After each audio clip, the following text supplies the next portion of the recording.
Now back to Just Energy Radio with Dr. Rita Louise.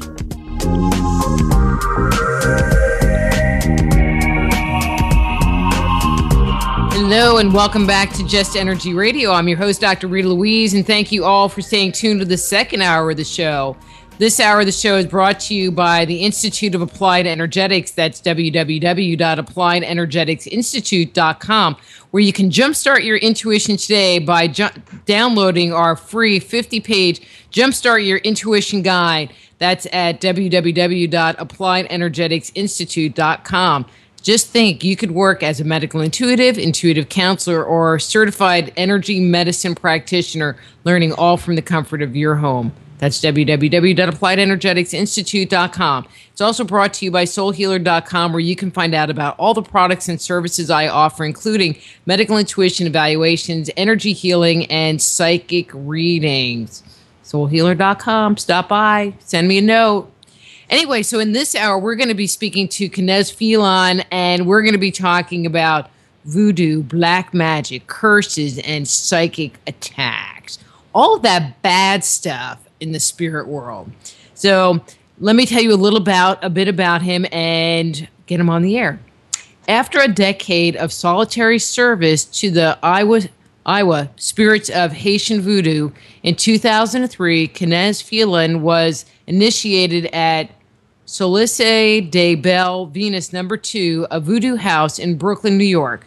Kenaz is the author of Haitian Voodoo Handbook, Voodoo Love Magic, and Dawning Down the Spirits with Raven Caldera. And I think he might have another book that I don't have listed here. But please welcome to Just Energy Radio. His webpage is KenazFilan.com. Kenaz Filan. Hey, Kenaz, how are you? Hello. How is everybody? I am doing great, and I'm just excited to have you on the show. Thank you so much for coming in the last minute and saving my butt. Always glad to be of service. But I have to tell you, when I ended up without a second hour guest, I was kind of like, all right, what am I going to do? And I'm like flipping through Facebook, and there's your name. And I always end up, when I have this issue, finding the best guest or the right connection just by there's that person. They just kind of pop into my consciousness. And I have to tell you. Great. Well, no, I'm very happy to. Hello, are you there? Yeah, I'm here. No, I thought you were going to continue. But I have to tell you, I have been in my private practice having a lot of people come to me that feel like they have had some weird voodoo thing put on them. And so when I saw your name, I was like, what a great idea to do a show around it. So what do you think? Well, no, I think that's a very common thing. I mean, you run all the time into people who are who feel for one reason or another that they have been cursed, that they've been hexed, that they've been crossed, root work has been done on them, what have you. It's a really common issue. I mean, I think anybody who has ever worked doing tarot readings, any kind of a psychic or spiritual counselor, you are going to run into people who, for one reason or another, feel that they are cursed. So it's it is a common thing for anybody in the field. You're going to run into it. And in some case, I think there are cases where a person can be dealing with negative energy they've picked up for one reason or another. I think you can also run into a situation where people are having bad luck. They're having a string of just a lot of bad things happen to them over a period of time.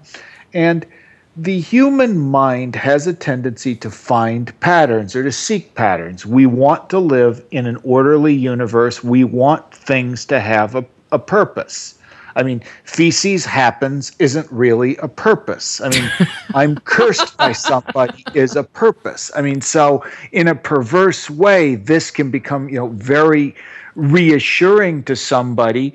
It's like, okay, all these horrible things that are happening to me, it's not like they're happening just because like I happen to have a bad roll of the dice. There's some purpose behind it. Unfortunately, a lot of times what I have seen happen in that case, the corollary to that is people will spend a lot of time and energy chasing an answer to that curse rather than trying to actually fix what is going on in their life. Okay, now stop there because we need to backtrack. Okay. And then we're going to get back there. Okay, that's our goal. So, okay. So I'm just going to ask some really basic questions because part of, their comment is, I don't really understand enough of the culture to say with any certainty it could happen or it's in your own head, which with some of them, I know it's definitely in their head. So let me start with this. Because I know that your base comes from a very healing and spiritual side of voodoo. But are there practitioners in the community that really practice what people see as the dark arts? The dark arts, if you mean, are there people in voodoo who will do aggressive spell work, will put what's called in voodoo like throwing wanga on somebody? The answer is yes. Most hungans and mambos will do it if they feel there's a good reason. Another thing that you said that I wanted to get back to that was really important is people say, well, I don't know if I'm cursed by voodoo. That is like a very culturally specific term. Voodoo would mean, okay, somebody threw some kind of magic at me and they practice either the Haitian folk religion, like a West African folk religion, possibly Daomian or Yoruban. Voodoo kind of has become a catch-all term for every kind of negative magic that you could run into. And the reason I ask why this is important is, like, let's say, for example, in Sicily, there's a tradition of something called Malakooti'or or the Evil Eye. The basic idea behind this one is just if somebody looks at you with a particularly baleful and hateful gaze, they can cause ethereal damage, they can cause bad luck, they can actually cause physical illness and death. That belief is also widespread throughout North Africa. I don't know, have you ever seen the symbol? It's called a hand of Fatima. You'll see it a lot in Moroccan or Tunisian. So it's gorgeous. It's a beautiful symbol. That's intended to ward off the evil eye. I have one of them in my office. Good thing to have. Yeah, but this is something where, for example, Malakooti'or, you can get, that's one where, basically somebody was so envious of something you had, somebody's ex, your partner's ex really loathes you and is jealous of you, can send negative, some people can, according to this, say, Sicilian culture, just cause bad things to happen to you just because they want bad things to happen to you so much. There's also a lot of other different types of somebody within an European tradition, a Western European tradition like Wicca, for example. Wicca is an and you harm none thing. British traditional witchcraft has all kinds of things for taking away people's luck, doing things like that. So when you say, well, I've been cursed by voodoo, my first thing would be, okay, do you have a Haitian who dislikes you? If you say no, it's going to be like, well, like my next question would be, why do you think you are cursed by voodoo? Who do you think did this to you? What was the situation which you think caused this to happen? Because from there, I think I could make a better analysis of, are we dealing with, an actual spiritual problem, or are we dealing with, a coping mechanism which you are using to deal with an intolerable situation? Well, and let me use, because I'm kind of hoping we can kind of cover it in a little bit of an umbrella fashion. Yeah. So let's say somebody, let's say somebody gave me the evil eye. I've given my kids the evil eye, and too many times. Okay, they turned out okay. Well, I was going to have a question, but now I totally forgot it because I started laughing. Malakooti'or is not just I'm giving you the hairy eyeball, I'm just rather upset with you. I mean, this is basically the whole idea behind like Malakooti'or was, you are a person who is so full of hatred, spite, and misery that you can just look at somebody and like by the sheer force of your nasty loathing, you can do them damage. I mean, it's those who are capable of like actually doing a Malakooti'or on somebody are generally really lonely, bitter, miserable, unhappy people. I mean, it's not like a great gift to have. So it's but they're good at it. Yeah. Oh, I mean, somebody who really hates the world. I mean, my advice in that situation would be, first of all, clean yourself up. There's a whole bunch of spiritual cleansing techniques you can use. Most of them don't involve wrapping $900 bills in an egg and giving it to somebody. There's a lot of stuff simple. Holy water from a church if you're from the Christian faith. I mean, a mikveh if you're Jewish. I mean, there's a lot of things. From the Ganges River if you're pretty much anybody, because we all kind of come from most of our traditions come from India at some point. Mm-hmm. I mean, there's a lot of things you can do to clean that off. Get away as much as possible from the person you feel's cursing you. I mean, obviously, if you feel somebody's got doing something negative on you, you probably should try to stay away from that person. I mean, they don't really want to be around you. They're either doing this deliberately or they're just doing it by the sheer force of their hatred. So, where's this coming from? You see what I'm saying? It's like when somebody comes like, well, I'm cursed, it's going to be like, that's kind of like if you're saying medical intuitive, if you come to a doctor and say, well, I've got a problem with headaches, I mean, that can be anything from tension to caffeine withdrawal to a brain tumor. Right. And it's the same thing. The symptom you're telling me is, well, I'm cursed. Well, why do you think you're cursed? Well, I have a lot of bad luck when I'm gambling. Well, what do you mean by bad luck while I'm gambling? It's like, well, I've lost I've lost my home, I've lost my marriage, etc. It's like, well, the curse you've got is gambling addiction. You need to start going to Gamblers Anonymous and possibly seeing a psychiatrist about getting your dopamine levels regulated. So let me ask this question. So let's say, you get the evil eye or, someone does whatever, and now they've thrown energy your way and you have been cursed. And I want to talk about intentions, but you've been cursed, so actually I need to back up. Let's talk about intentions. I mean, there's the concept of the law of attraction of, what you put your mind around and what you hope for and wish for are things that you can manifest into your life. And so I do believe that people can hope for and wish for things that are negative that they can make happen in their lives or in other people's lives, that they can facilitate that.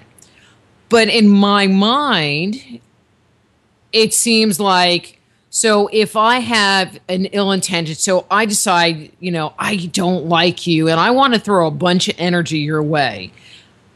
But that would be like a one-time thing. I've thrown a bunch of energy your way. And if I'm thinking about you a week later because I'm having a conversation with someone and your name comes up and now I get reinvigorated in the whole thing and I throw more energy your way, I could see it being another, I'm going to say attack. But if someone is not thinking about you, can there be this ongoing, long-term, 50-year curse that you're held under? Did that make sense? Yeah, no, I see what you're saying. You're talking about the whole concept of family curses or you've got something in your bloodline or whatever that that sometimes manifests. That tradition is pretty cross-cultural. The idea that can happen, so far as I can tell, appears in pretty much every mythology I've run into, across times, across levels of civilization. So I'm inclined to think that there very well might be something to that. Once again, what I've found in practice, it's most of the people that are talking about, well, I've had this curse against me going back 50, going 50 years, whatever. My grandmother brought this with me, with her. A lot of times you've talked about the law of attraction. I mean, a lot of the problem is these people have so locked into that curse, spent so much time feeding that curse, used that curse as an excuse for every bad thing that happens in their life, that, they basically, one of the things you find very quickly, and, it's one of the things that I think the law of attraction actually is very good for, is pointing out that, well, if you spend all your time expecting negative things, you're generally going to get negative things. Mm-hmm. What I'm saying here is that, I think a lot of this is well, I've got this family curse. I found a lot of times, you can definitely inherit, well, you don't inherit where you grow, how you grow up. You're going to learn certain behaviors that are very good and certain behaviors that are not so good. If you got enough of them, you can have memes, bad behavior that goes back generations. My granddaddy went to jail for fighting. My daddy went to jail for fighting. By God, I went to jail for fighting, and my grandson's going to go to jail for fighting. Mm-hmm. That means, in many ways, what you're talking about there functions as a family curse. It's that same level of, it can be a mixed blessing. That same level of aggression might mean you're a real good mixed martial arts fighter. But it's also going to get you in trouble. A lot of times when you hear, well, I've got a curse, it's well, what do you mean by this family curse? You're saying clients come to you, well, I've got this curse that's been, every time I've tried to have something happen successful, the curse has stopped me. Well, then ask them all these times. They'll give you detailed, loving, explanations of all the things that they'd missed out on because of this curse. And yet, when you're pressed, it's you came into these things convinced you weren't going to have them. Right. And see, that totally makes sense. I mean, because that's kind of my thought, is that, that the curse ends up becoming a thought form. So someone says, oh, now you're cursed. And then you run around going, I'm cursed, I'm cursed, I'm cursed. And then it just builds up power and builds up energy in your space. And it doesn't really have anything to do with the person who said you were cursed in the first place, because you've cursed yourself by thinking you're cursed. I mean, if I had a dime for every time back in my early days online, I used to be a less mild-mannered and temperate person than I am right now. And I got in many flame wars on pagan boards and I will guarantee you, I have had people threaten me with death curses. Probably, if I had a dime for every time I'd been threatened with a death curse, I mean, I'd be calling you from my McMansion. It's no, it's. I think a lot of people I think there's a lot of people within the occult community who will do what curses, which are essentially cathartic in nature. It's well, I'm angry at you, so I'm going to burn a candle and scream imprecations against you. And when that's all done, I'll feel better. And most of that, I mean, it's psychodrama. That's, those I think, as far as psychodrama goes, there are probably better ways of exerting one's negative feelings.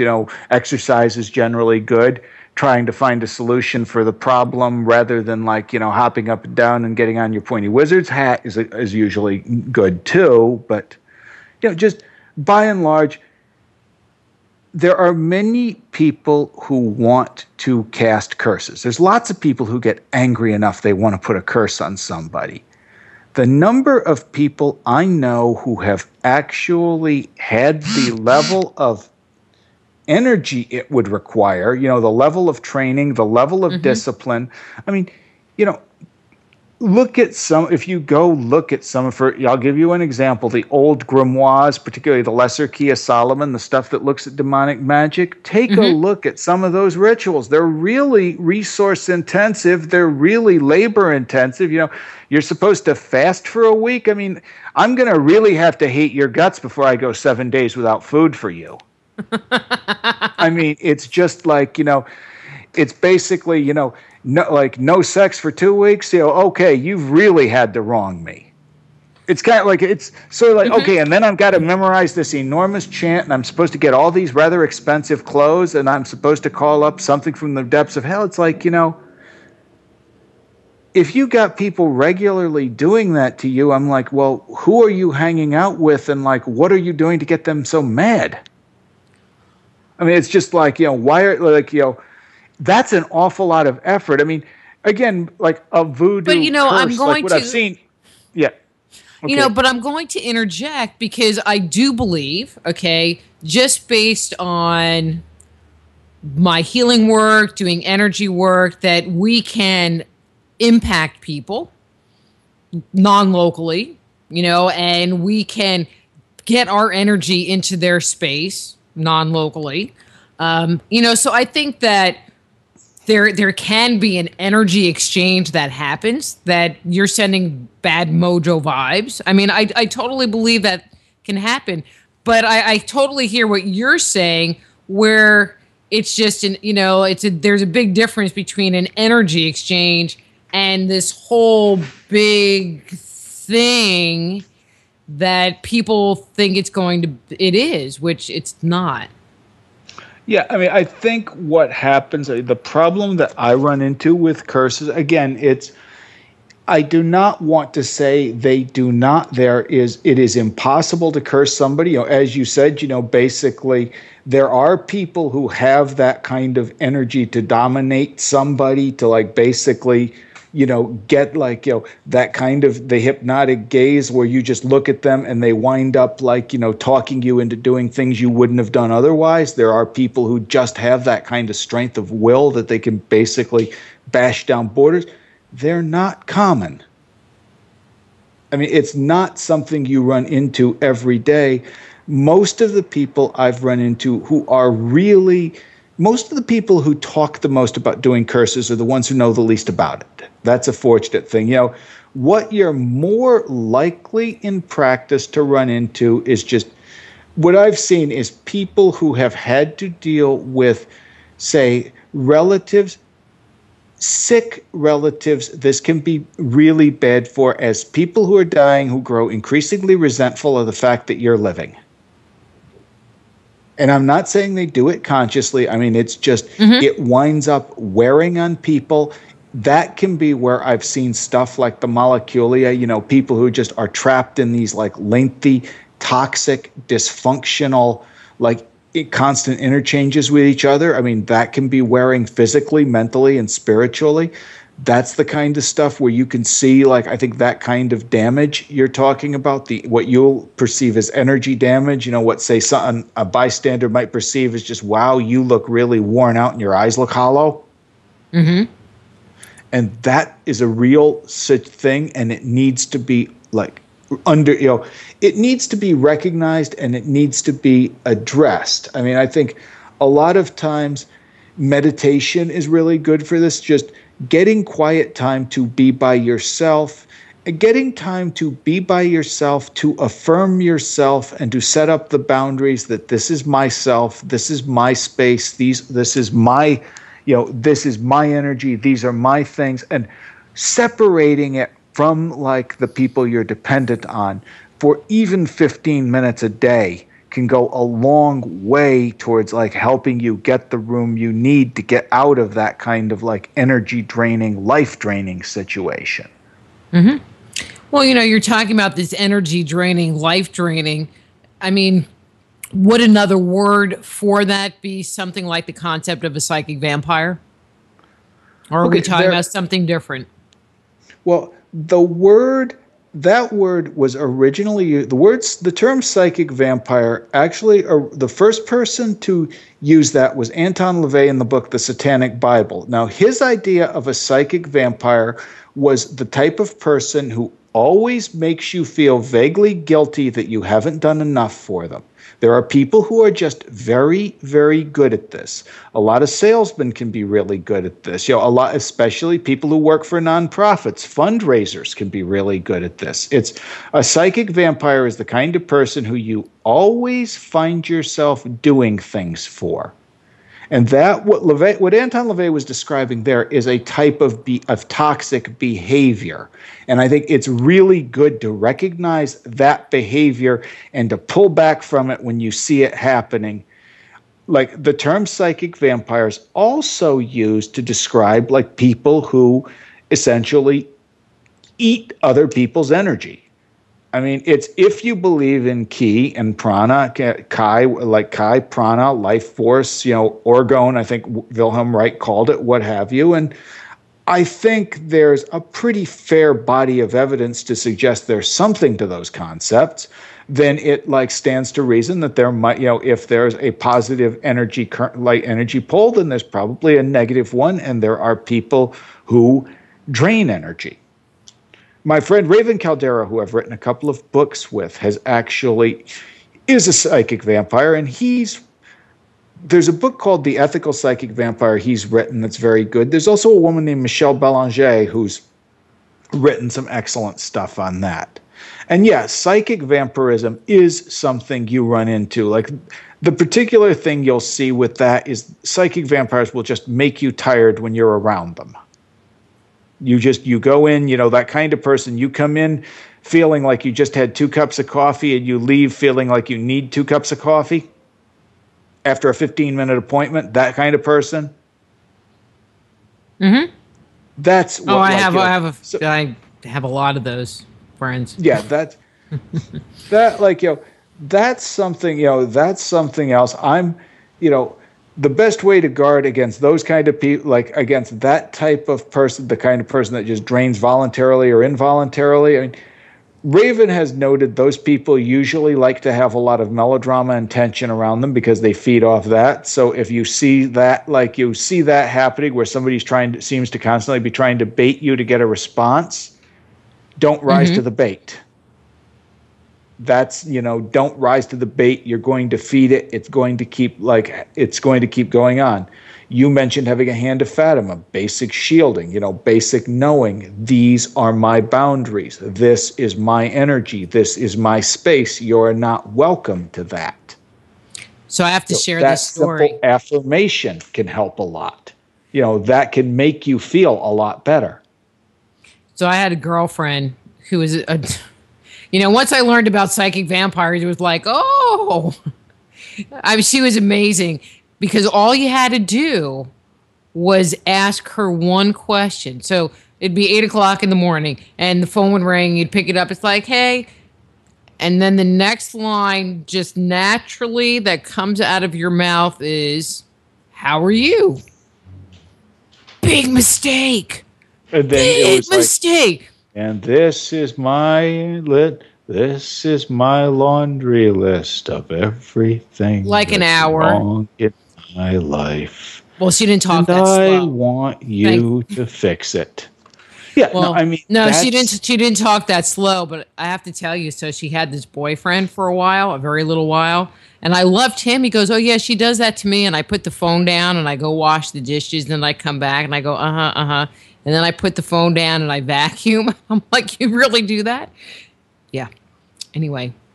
Yeah, so those people, I'm just using another example, those people that just talk your ear off and you just find yourself staring out into space. Those are the ones I always get.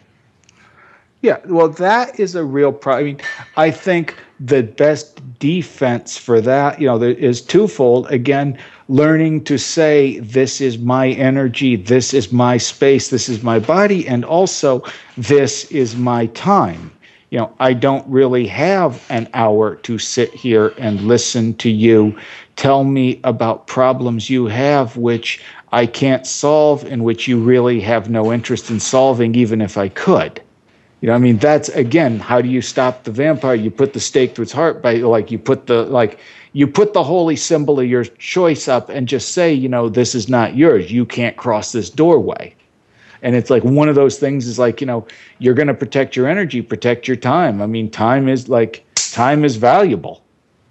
Unless you're paying me by the hour, you'll lose your energy. Unless you're paying me by the hour, then talk all you want. Yeah, I mean, well, obviously, then at that point, you just paid for the hour. The hour is all yours. You whatever you want me to listen to, you paid for an hour. But yeah, these people are generally really good about not paying for the hour, or like, the people who call you with the one, can you just do one question for me? I only have $10. Can you do the $10 tarot reading? And it's like, sure, I can do the 3-card reading. It's like, well, but I have just one more question about that reading. And it's like, well, okay, but I have one more question about that question. And somewhere along the line, your normal fee, you wind up having a 2-hour reading that you paid for, like from somebody who paid for a 15-minute thing. And I never go that far. Well, yeah, it's like one learns about that very quickly when reading tarot cards. I mean, it's just, but I think a lot of what you run into there, it's like the psychic vampirism. It's combined with something I think is endemic to our culture, is this basic sense of entitlement. The idea that, like, what's mine is mine and what's yours is mine. And that's, your energy, your spirituality, your time, your information. It's all like, hey, we're all supposed to share it, which means you're supposed to give it to me. And I think that's like, I don't want to sound like totally anti-egalitarian, but on the other hand, I think there also comes a time where it's okay to say, no, I don't have that energy to share. That's my energy. No, I don't have that time to share. That's my time. The word "this is mine" is not a bad word, and I've come to realize that because I have a toddler who, like most toddlers, uses that construction frequently. So I guess that's been a learning experience for you, huh? First, you have to learn to set up. But the first part of setting up boundaries is learning what is and is not mine. So we have a question in the chat room, and it's about curses. And the question is, and this is from Analog Hole, is there any way for an individual to determine whether or not they are being cursed without knowing who is doing the cursing? Okay, I'm going to answer that question with a question like, why does the individual believe him or herself to be cursed? Well, I don't know that they believe that they're cursed. I think it was just... But it's like you're saying, well, like, how does a person know? Generally the things you might find with a curse, would be along a string of unfortunate events is frequently one of the things that makes you, like, might make somebody think that they were cursed. Are you having, like, loss of sleep, night terrors? Do you generally feel like a sense of doom and dread? I mean, more so than usual. Do you find is all of this connected to some particular event? Let's say, for example, I felt fine. We visited this house. I felt completely creeped out. And since then, it's been months and I just haven't felt right. Okay, that's kind of interesting. To me, I might want to hear more about that. If you're kind of like, well, I've had this I just generally feel I'm cursed because nothing ever goes right for me. Well, I mean, you might or might not be, but I'd want something a little more like, I tend to, like I said, with curses, is there some specific incident which happened after which, your life was one way and after this, your life went downhill? Let's go from there. Was there an incident? Did you visit a place? Did you meet a person? Did you do something like that? That's what I'm saying. Like when somebody says cursed, okay, where did you pick this up? I'm assuming if you've picked up bad energy, you probably picked it up at some place and at some time, and finding that out could actually help a lot to figure out what we're going to do next. Mm-hmm. But in everything that you're saying, what I'm hearing in the background is that it sounds like these people that think that they're cursed or think that someone has done voodoo on them or whatever it is, really have boundary issues and really have issues with self-esteem. That's a lot of what's happening, issues with boundaries. It can be issues with self-esteem. Like I said, a curse is very, like, there's a line in the movie Trainspotting where, like, one of the addicts explains, like, the great attraction of heroin is it takes away all of your problems and it gives you one big problem. It's heroin. It's like, okay, if I have heroin, I have no problems. If I have no heroin, all I have to concentrate on is getting heroin, and that's my problem. it's almost like a curse does the same thing. It's like, well, okay, I've got all these problems, but they're because of the curse. And if I can get rid of this curse, all my problems will go away. And it's like that approach is about as effective and useful as heroin, frankly.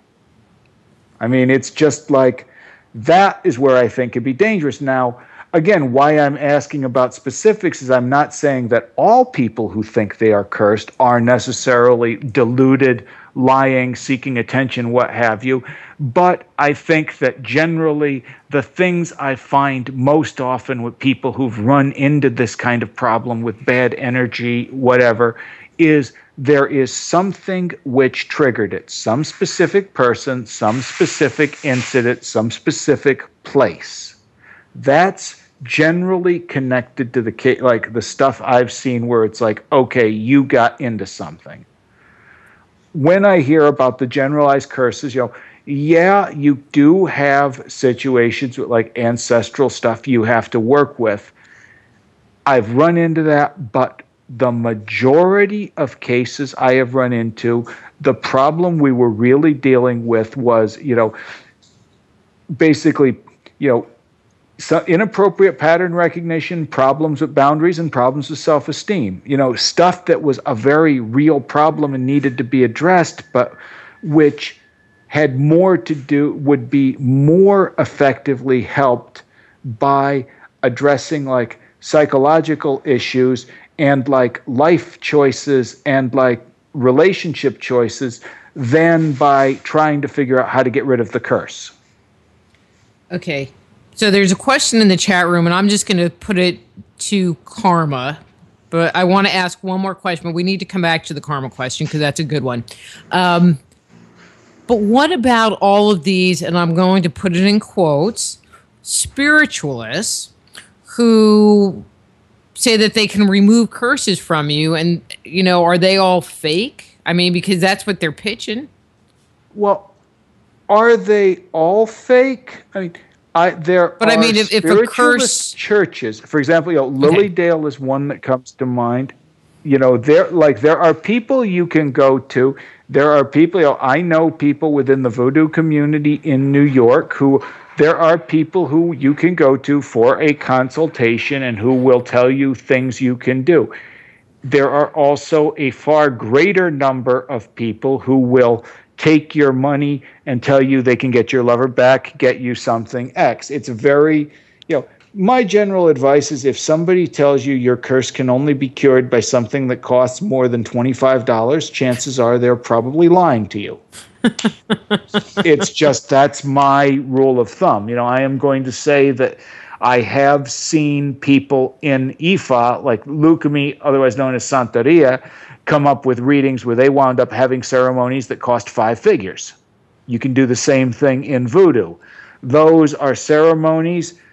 They cost a lot of money because they cost a lot of money to put on. I know a Kanzo in Haitian Voodoo will run you around $5,000. The house that runs it typically loses money. It costs more than $5,000 a person to put one on.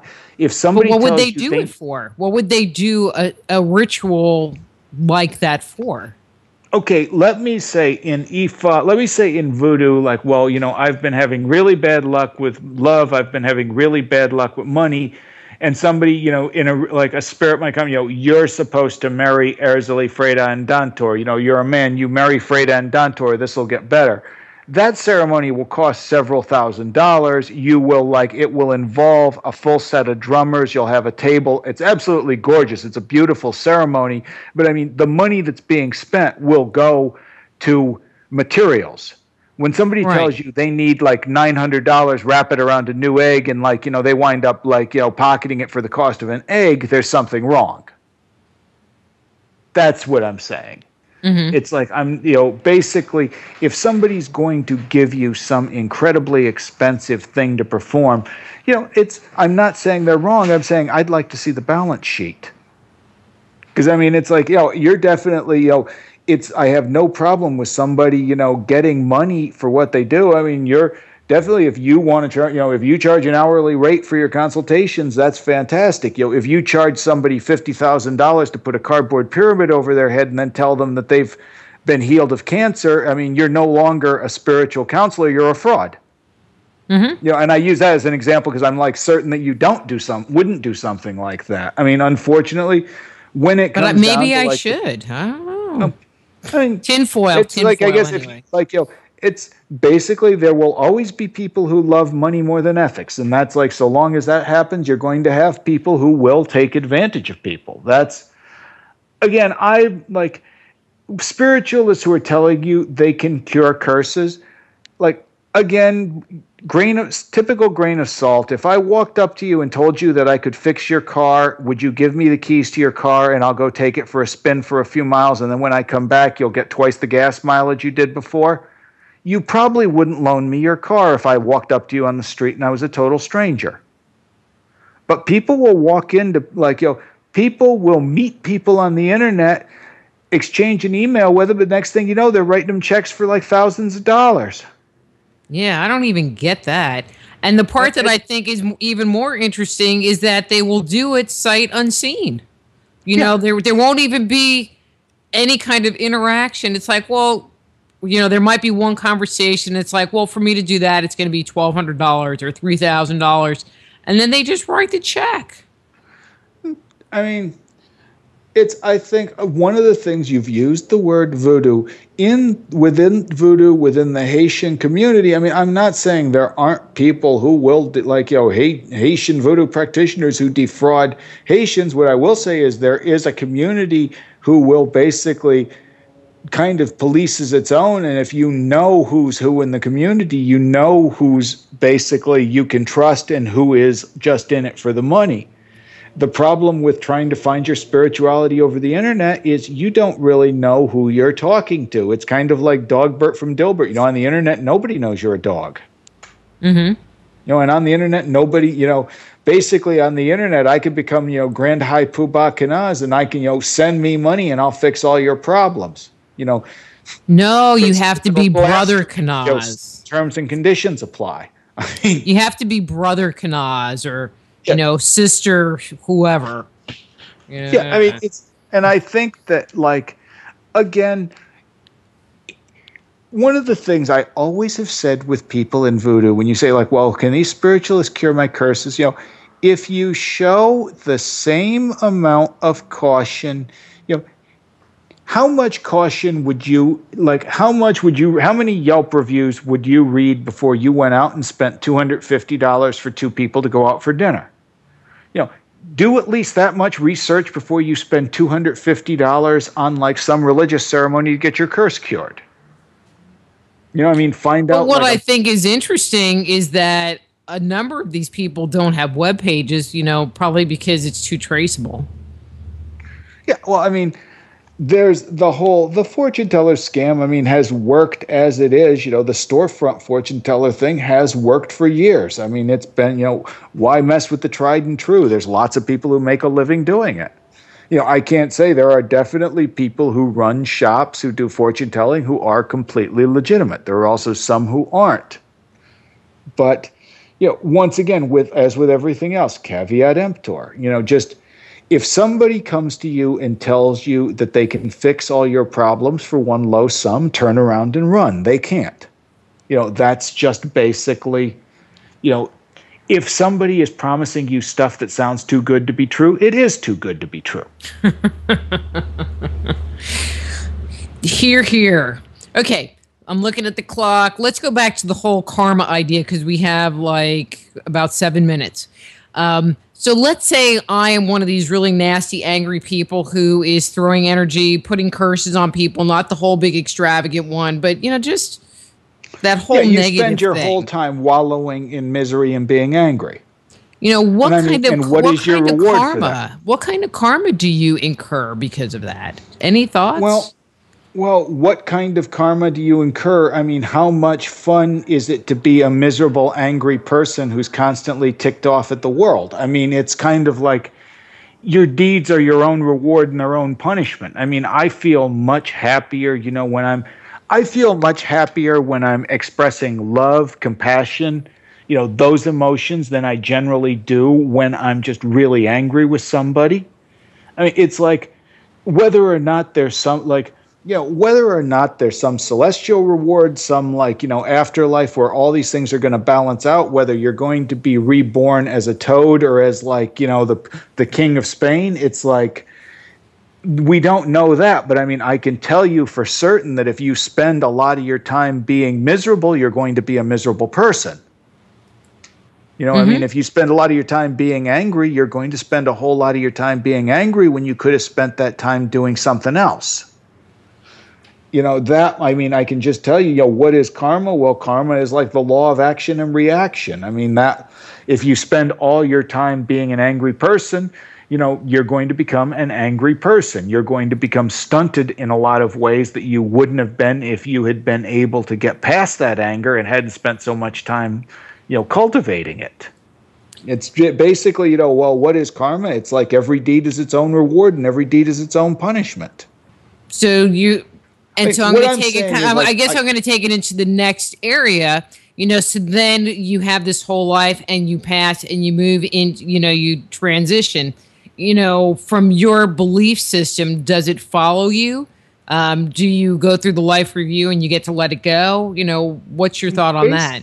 Within Haitian Voodoo, there is the idea that you go under the water, or when you come back, you become an ancestor and you watch after, your ancestors. They could be your spiritual ancestor, your spiritual descendants, your physical descendants. There's not a lot of you're rewarded for this and you're punished for that. That's the basic idea. What I would say, my feelings on life after death is, I believe, there's some part of us that survives after death. I cannot tell you exactly what happens after death. I can't tell you whether or not everything gets set right on the other side, or whether, the evils that are done live after us and the good is interred with our bones. I don't know that. I mean, what I do know and what I can see is that basically living and being as cheerful as you can is its own reward in this life, and living and being miserable and vengeful and spending your time wallowing in a lot of emotions that aren't particularly productive is going to be a real problem for you in this life.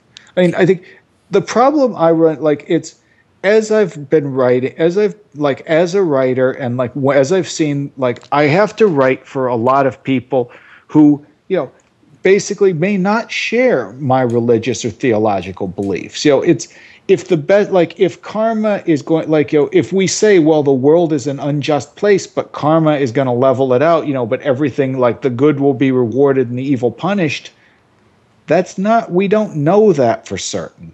What we know is what can we do to make our own lives better? What can we do to make this world better while we're here? And what can we do, maybe to make this world a better place when we leave it? And the sad part is that people wallow in that energy, that I'm cursed, that I have an entity attachment, that I'm being psychically attached for years and years and years, potentially. Oh, I lost a decade of my life to alcoholism. I can sympathize completely. No, I mean, people definitely spend lots of, smart people make foolish choices. Smart people do. There's no, you can waste your life on a lot of stuff. I mean, I think the real challenge that faces us is to be the best we can with this life, to use our life for the best things we can, to be the best we can. And, to that end, I think, can curses happen? Yes, they can. Do I think that most people, the biggest curse they have is themselves? Ooh. It's like the curse that's really that they cast upon themselves. You've convinced yourself you're cursed. You've convinced yourself that, nothing is going to go right for you. You've convinced yourself that somebody has done this to you because they're a horrible person, or that somebody's done this to you because you're a horrible person, neither of which are particularly productive attitudes. And you wind up missing out on a lot of stuff, or it winds up becoming something that stops you from really achieving the best you can in the here and now.